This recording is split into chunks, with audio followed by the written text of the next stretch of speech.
Assalamualaikum warahmatullahi wabarakatuh. Kami dari kelompok 8. Sebelumnya, perkenalkan saya Aulia Marsa Delvitia dengan NIM belakang 158 dan rekan saya. Saya Iksan Ferdiansa dengan NIM belakang 128. Saya Zahra Titania Firdausa dengan NIM akhir 148. Saya Natasha Afnadiani dengan NIM akhir 367. Saya Miguel Tegar Excelino Manala Butar-Butar dengan NIM belakang 138. Saya Irfan Aldo Giovanni dengan NIM belakang 293. Pada kesempatan kali ini kami akan menampilkan video mengenai potensi daerah, yaitu di Kampung Gerabah Bayat di Klaten. Yuk kita simak videonya.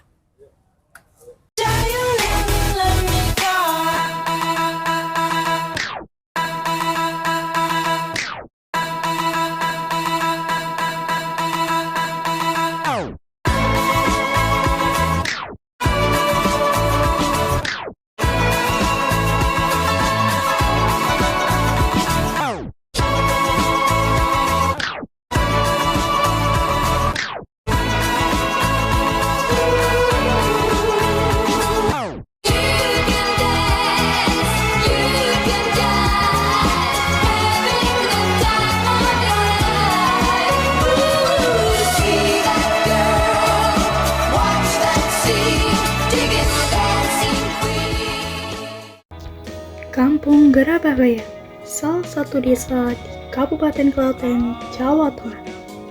Mungkin belum banyak yang tahu, tapi di sini ada potensi budaya dan ekonomi yang luar biasa, yaitu kerajinan gerabah. Di video ini, kita bakal ajak kalian lihat proses pembuatannya, kehidupan para pengrajin, dan potensi besar yang bisa dikembangkan dari kampung ini. Kampung Gerabah Bayat ini sudah dikenal sejak lama sebagai salah satu penghasil gerabah terbaik di Klaten. Yang bikin unik, hampir semua prosesnya masih dilakukan secara tradisional. Mulai dari membentuk tanah liat langsung dengan tangan, mengeringkannya di bawah matahari, sampai proses pembakaran di tungku sederhana. Tekniknya tradisional, tapi hasilnya sangat kuat dan punya nilai seni yang tinggi. Ini adalah bagian yang paling menarik. Semua dimulai dari tanah liat yang diambil dari sekitar Bayat.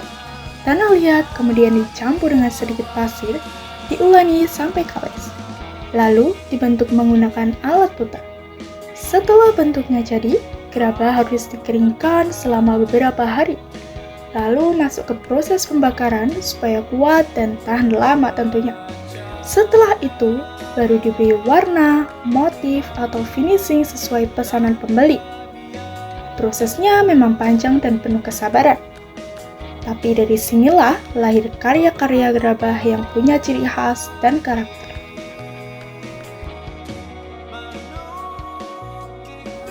Produk gerabah dari Bayat ini sangat beragam, mulai dari kendi, paut bunga, vas hias, perabot dekorasi rumah, sampai souvenir dengan bentuk yang lebih modern. Saat ini, pemasaran gerabah Bayat sudah mulai berkembang. Sebagian UMKM di sini sudah memasarkan produknya lewat media sosial, marketplace, dan bahkan pengiriman sudah menjangkau luar daerah, bahkan sampai keluar pulau. Ini menunjukkan bahwa pengrajin di Bayat sudah mulai beradaptasi dengan perkembangan teknologi dan tren pemasaran online.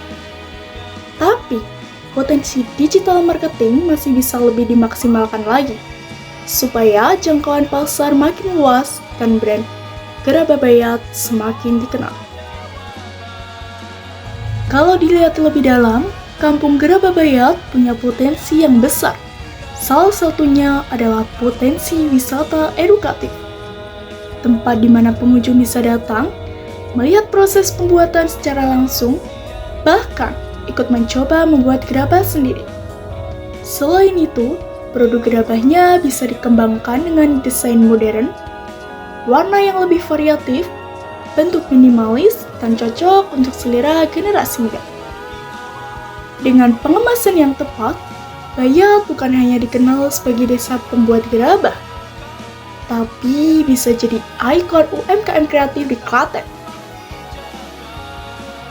Kalau langkah-langkah ini bisa dijalankan, Kampung Gerabah Bayat berpeluang naik level. Dari hanya desa pengrajin tradisional menjadi destinasi edukasi dan ikon UMKM unggulan Klaten. Kadang potensi besar ada di tempat yang sederhana. Kampung Gerabah Bayat menunjukkan bahwa warisan budaya bisa jadi sumber ekonomi. Asal ada kemauan untuk berkembang. Dari tanah liat jadi karya, dari tradisi jadi potensi. Terima kasih sudah menonton video ini. Jangan lupa dukung produk lokal supaya potensi daerah bisa terus berkembang. Ya, jadi kesan pesannya di sini itu gimana ya? Ya bagus lah ya, menarik. Kayak gimana ya? Ya, kayak gimana ya? Yang lain itu udah modern, di sini tuh masih kayak zaman dulu gitu, masih kayak peninggalan gitu. Jadi melestarikan budaya dulu ya, yang dulu ditinggal-tinggal gitu kan. Gitu. Jadi sip lah, happy kita happy. Bagus, mantap. Asri banget gitu. Kesannya terus mengembangkan budaya seperti itu. Kalau kesannya sangat menarik ya tempatnya. Produk-produknya juga banyak banget. Macam-macam. Oke, untuk kesan-pesannya ke daerah Bayat, Desa Gerabah, mungkin seneng ya karena rasanya bisa ngelihat gerabah sekaligus pembuatannya, karena di zaman ini tuh saya kira tuh kayak pembuatan gerabah itu udah jarang ditemukan. Namun akhirnya kita bisa melihat bagaimana pelestarian budaya sekaligus dimanfaatkan sebagai usaha UMKM. Jadi sekaligus bisa belajar, sekaligus juga bisa refreshing. Senang banget pokoknya. Semua tak baik saja.